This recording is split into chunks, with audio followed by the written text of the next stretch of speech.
Heyo, what it div, y'all? Let's get right into it. So, a couple days, well, maybe about a week ago at this point, I talked a little bit about defenses and how I thought things were going to shake out as a result of the teaser that we got with the determination nerf that we knew we were getting, and a little bit of prediction on what was going to come and what we should do about it.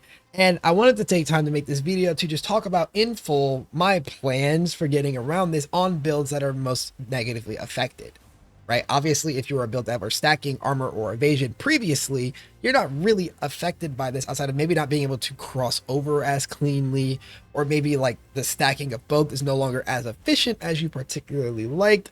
And so I want to talk about a couple of defensive changes that I've seen in this patch that are going to help put this together, as well as things that didn't actually get changed but should have their relative value increased and just make them more noteworthy because of the other options, like being kind of forced out of our hands, so to speak.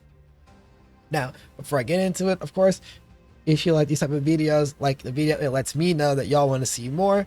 And you should subscribe to the channel if you want to see more of what we're posting, and make sure you hit that notification bell to actually know when I'm posting, right? Subscribing mostly just does things for me, but the notification bell is really going to force YouTube to let you know I'm posting. Now, let's get into it. So the first thing that I actually want to talk about is just, again, a quick refresher on what the defensive nerf actually does and means, right? Very quick refresher, right? Little bit of flat, not a little bit, it's half the flat armor and evasion lost on both Grace and Determ. What that means primarily is just if you were not wearing what is basically just pure bases, you're going to notice a pretty big loss. If you were wearing pure bases, you actually might just not even notice this at all and actually see a buff in the base type update that we're getting, as well as other things, right? And so remember, the focus of the Determined Grace change was not to nerf defenses, it was to move the power into the gear instead of in the aura. So rip aura stackers, rip aura bots, but for the rest of us, this could be a net buff. Now, what this does mean though is that for characters that were previously not stacking too much of them on their gear, you do lose defenses from the auras to the point where, quite frankly, for me, I don't think the aura is worth running that much anymore. I think like if you are running, a Zodiac Leather, for example, or like a Hero's Ire, Grace is fantastic. Even like a Sadist Garb, Grace is fantastic. You're running a Triumphant Lemelar, Determ might still be fantastic. Glorious Plate, definitely run Determ, right? But when we are now running things like, I have builds that are running Cloak of Flame still, for example. I don't really think I'm going to benefit much from trying to index into determination there. Here's some solutions for you. Number one, Ward. I have to mention Ward.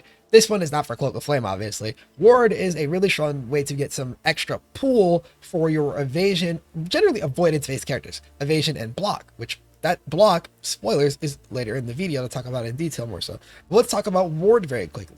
The Ward got one line of changes in the patch notes because it was not confirmed that we're getting new Ward bases this patch, but we are getting the recovery time on Ward halved. It is now 2 seconds at base, which is what I said years ago, actually, when Ward was added to the game. Obviously not on YouTube, I was talking with some friends, but I said that we needed Ward to be cut down this much because it didn't feel good having to get that suffix to make Ward recover faster on multiple pieces of gear just to have Ward be a usable layer.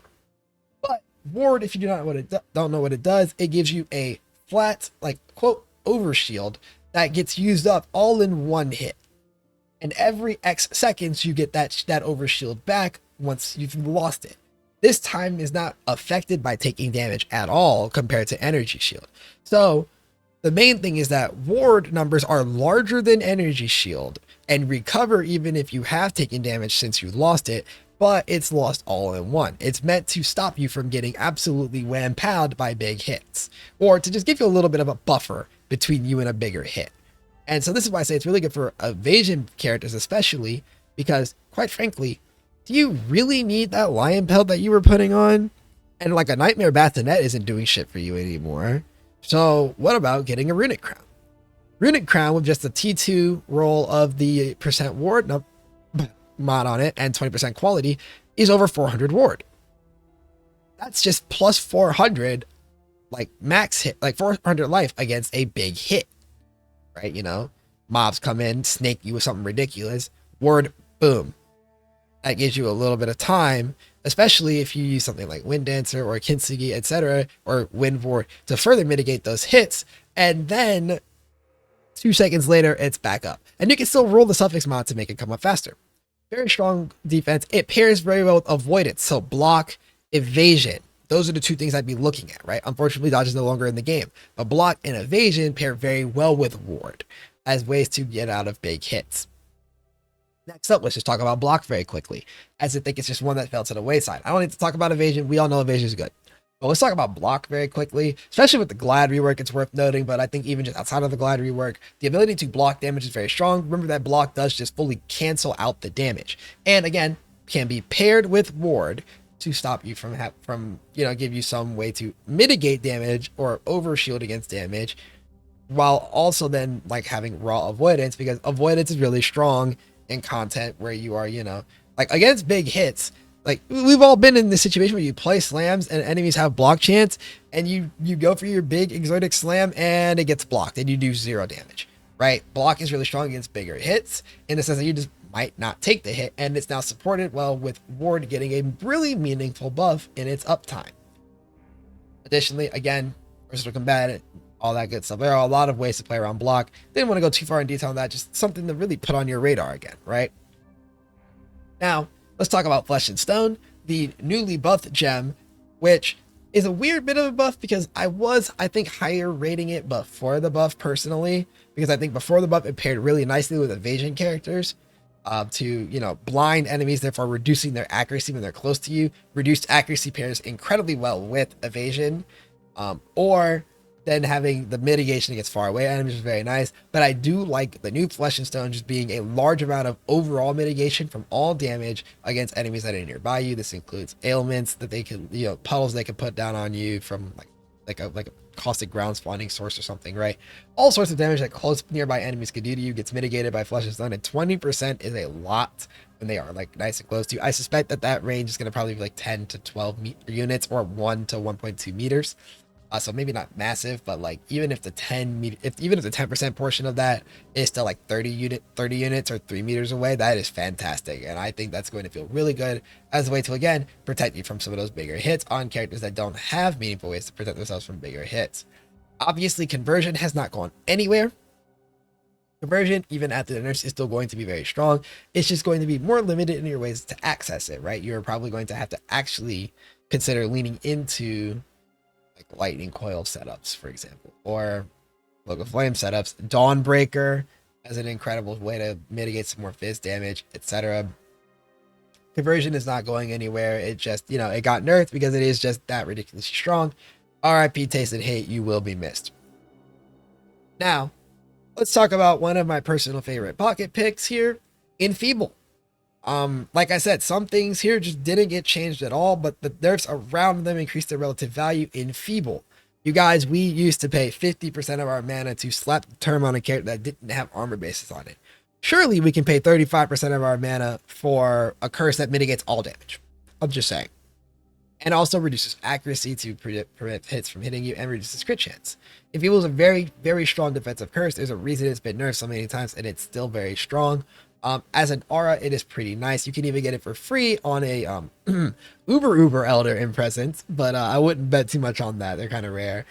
You can also get it without having to reserve it if you get like a Corruption on a Glove, for example, for Enfeeble on hit.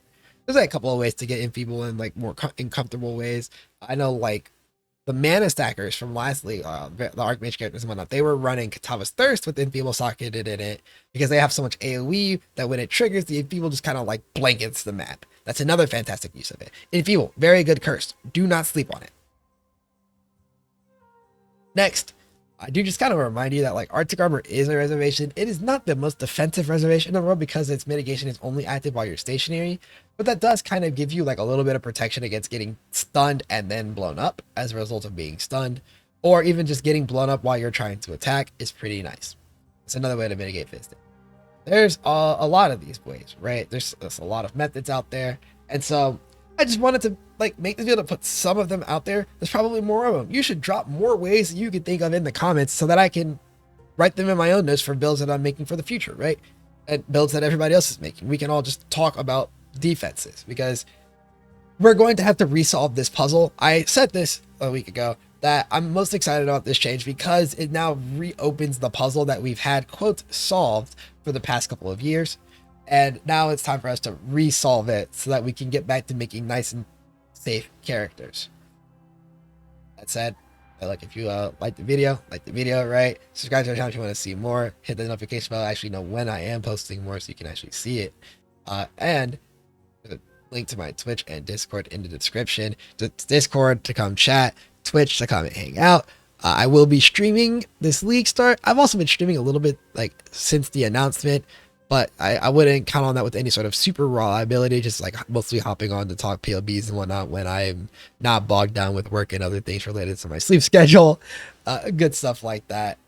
Anyways, again, I just wanted to get this out there because I am going to start talking about builds here soon, and just to give you guys some ideas about how I am looking at solving survivability without in a world without the term and grace being as overwhelmingly powerful as they were previously. That said, thank you guys for watching. I'll see you on the next one. Peace.